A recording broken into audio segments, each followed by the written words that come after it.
Hi, Anna with Big Cartel here. Today, we're going to talk about how to manage your product categories.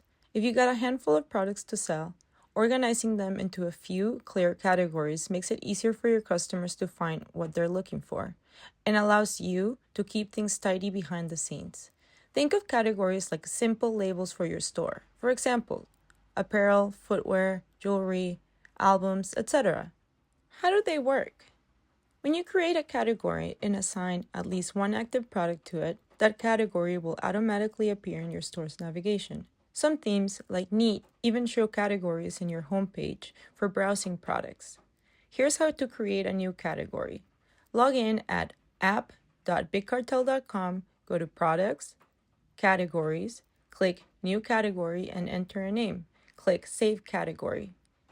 If you already have products listed, you can use the Products dropdown to assign them to your new category before saving. Need to clean things up? You can delete a category anytime by selecting it.